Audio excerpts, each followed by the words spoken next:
Hola, ¿qué tal están? Bienvenidos a una nueva edición de CCTV Noticias. Soy Xuxin, transmitiendo en vivo desde Beijing. Comenzamos repasando los siguientes titulares. El máximo órgano legislativo de China aprobó la primera ley antiterrorismo del país. El Ministerio de Comercio de China informa que los principales objetivos económicos del 12º Plan Quinquenal se cumplieron. Los ministros de Exteriores de Corea del Sur y Japón aportarán el tema de las esclavas sexuales en tiempos de guerra. Graves inundaciones en 4 países de América del Sur afectan a más de 160.000 personas.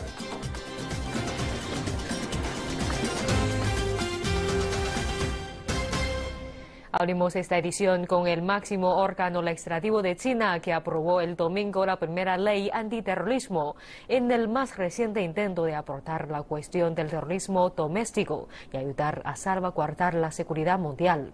Los legisladores aprobaron el proyecto a final de la sesión bimestral de una semana de duración del Comité Permanente de la Asamblea Popular Nacional. La ley entrará en vigor el 1 de enero de 2016. En una conferencia de prensa sobre la aprobación de la primera ley antiterrorismo de China, el Ministerio de Seguridad Pública informó de que esta legislación llega en respuesta a las crecientes amenazas terroristas a nivel nacional e internacional. La aprobación de la legislación especializada en la lucha contra el terrorismo se basa en las vigentes disposiciones de la ley. Se basa no solo en la necesidad de luchar contra el terrorismo, sino en la responsabilidad de China con la comunidad internacional. Además, proporcionará apoyo jurídico y garantías para la nación con el objetivo de combatir las actividades terroristas, así como salvaguardar la seguridad nacional y pública, asegurar las vidas y los bienes del pueblo y fortalecer la cooperación antiterrorista en la comunidad internacional. La Oficina de la Ley Penal señaló que la implementación de la legislación es imprescindible para lograr un equilibrio entre la salvaguarda de la seguridad social y la protección de los legítimos derechos de los ciudadanos y las organizaciones. En primer lugar, el terrorismo es una amenaza para la seguridad nacional y pública, así como la seguridad de la vida y los bienes de los ciudadanos chinos. Es por eso que estamos fortaleciendo las medidas para combatir el terrorismo y prevenir ataques o actividades terroristas.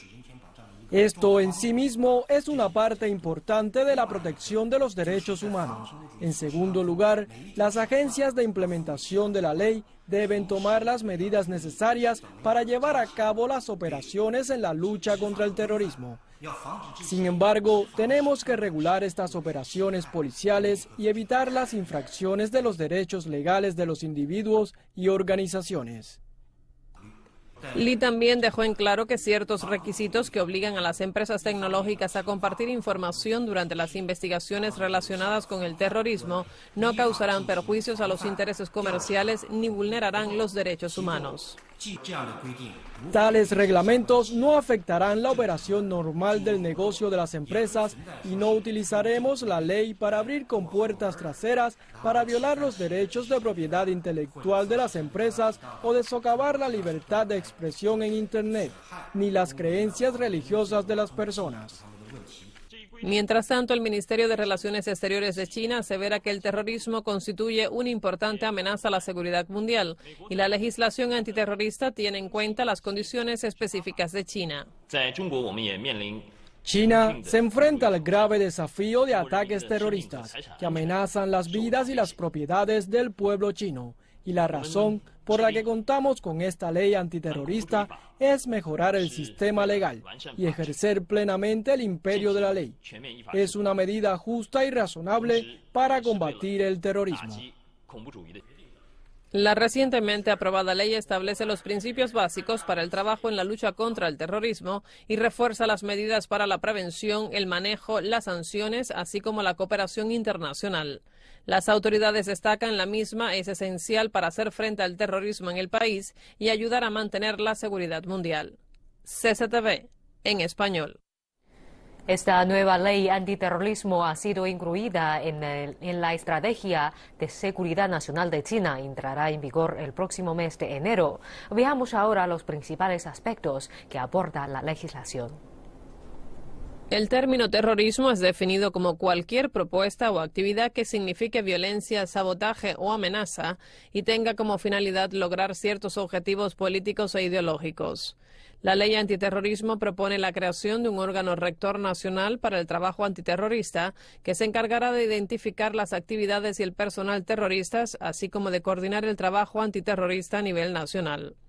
El Estado ofrecerá el respaldo financiero necesario a las regiones clave, donde las autoridades de seguridad nacional, seguridad pública y las Fuerzas Armadas establecerán las fuerzas antiterroristas. Mientras tanto, se creará un centro de inteligencia nacional para coordinar los esfuerzos transregionales y de los distintos departamentos en la información y la inteligencia antiterroristas. De acuerdo con la nueva ley, se exigirá a los operadores de telecomunicaciones y proveedores de servicios de Internet ofrecer apoyo técnico, incluyendo la descodificación, a la policía y las autoridades de seguridad nacional en la prevención e investigación de actos terroristas. Igualmente deberán evitar la difusión de información sobre el terrorismo y el extremismo. CCTV en español. El máximo órgano legislativo de China aprobó el domingo el primer proyecto de ley contra la violencia doméstica del país en una decisión histórica para poner bajo protección legal a las víctimas de estos abusos tradicionalmente silenciados.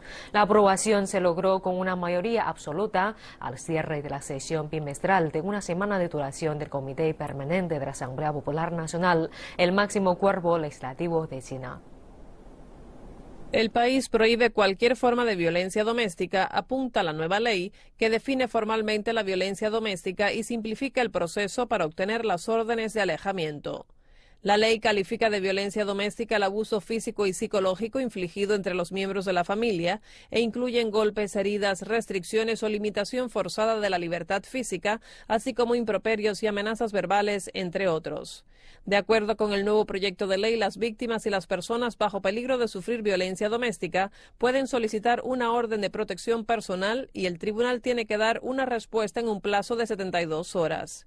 En los casos urgentes, la decisión deberá tomarse en un día. La ley define las responsabilidades de las distintas entidades, incluidos el gobierno, las comunidades, escuelas e instituciones médicas. El establecimiento de la ley contra la violencia doméstica no está dirigido a separar a las familias, sino a protegerlas, porque basados en ese propósito legislativo, la prevención es el factor más importante. Esta ley deja bien claro el papel de cada entidad. En encuestas realizadas sobre el estatus social de la mujer en China, casi un cuarto de las encuestadas casadas manifestaron que han sido víctimas de la violencia doméstica. Dentro del grupo que requiere protección también se encuentran los enfermos graves, los discapacitados, los adultos mayores y los menores de edad. La policía, las federaciones de mujeres y los órganos de servicios sociales, además de los familiares cercanos, deberán ser capaces de solicitar estas órdenes para las personas que carezcan o tengan limitada su capacidad civil, o aquellas que no puedan hacerlo por sí mismas como resultado de la fuerza física o amenazas. La protección legal para los grupos vulnerables llega acompañada de un aumento en el número de refugios temporales y los centros de servicios sociales. La ley entrará en vigor a partir de marzo de 2016. CCTV en español. Otro resultado notable de la reunión de la máxima legislatura es un cambio en la ley de planificación familiar. A partir del 1 de enero del próximo año se permitirá a todas las parejas tener un segundo hijo, terminando oficialmente la política del hijo único después de décadas de duración.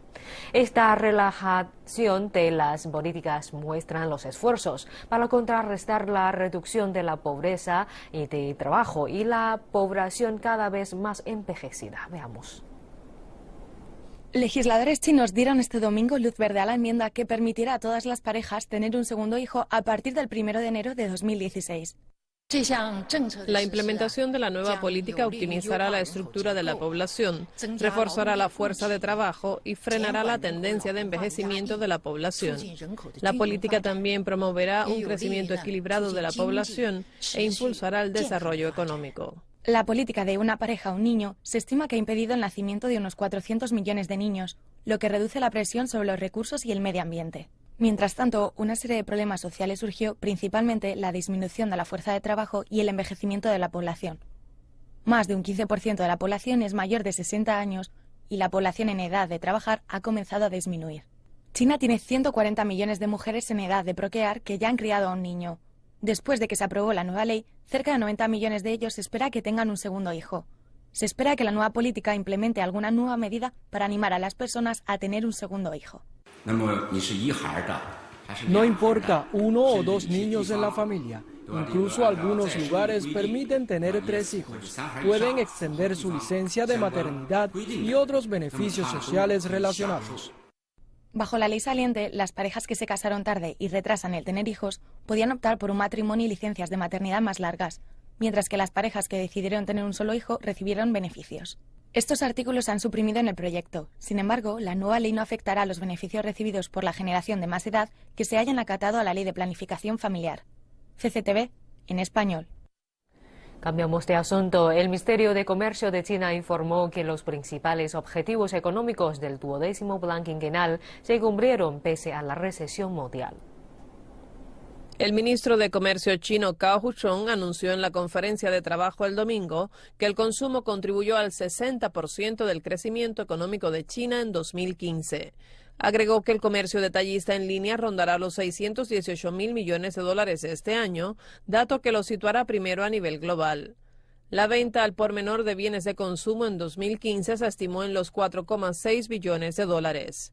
El titular informó también que el volumen de exportaciones subió un 6,5% interanual de 2011 a 2015, representando el 13,2% del total mundial en el año que termina, mientras que el crecimiento anual durante el mismo periodo del sector servicios comportó un ascenso del 13,6% para ubicarse segundo a nivel planetario. De acuerdo con el portafolio, China utilizó 620.000 millones de dólares de la inversión extranjera directa de 2011 a 2015, válido para un incremento del 30% cotejado con el lustro previo y una expansión anual del 14,2%, la tercera del mundo. Cao recordó que en estos 12 meses, China firmó 14 tratados de libre comercio, invirtió en más de 50 zonas de cooperación comercial y económica en el extranjero y rubricó más de 3.000 proyectos en el exterior. CCTV en español. Están viendo CCTV Noticias. No se vayan. Regresamos en breve con más noticias internacionales. Los ministros de Exteriores de Corea del Sur y Japón abordarán el tema de las esclavas sexuales en tiempos de guerra. Graves inundaciones en 4 países de América del Sur afectan a más de 160.000 personas. El ministro de Relaciones Exteriores de Corea del Sur, Yoon Bin-se, y su homólogo de Japón, Fumio Kishida, se reunirán el lunes en Seúl para abordar el polémico tema de las esclavas sexuales durante la Segunda Guerra Mundial, que han lastrado las relaciones entre ambos países durante décadas. El canciller surcoreano adelantó que la reunión durará 1 hora. Los medios japoneses informaron de que Tokio podría proponer la creación de un fondo para ayudar económicamente a las víctimas surcoreanas, una manera de dar por zanjado el asunto de una vez por todas. Uno de los pasos para retomar las negociaciones de reconciliación lo dará el primer ministro nipón, Shinzo Abe, que mandará cartas a las víctimas disculpándose y reconociendo la responsabilidad de Japón. Los historiadores surcoreanos calculan que alrededor de 200.000 mujeres, la mayoría procedentes de la península coreana, fueron obligadas a servir de esclavas sexuales durante la ocupación militar japonesa en la Segunda Guerra Mundial. CCTV en español.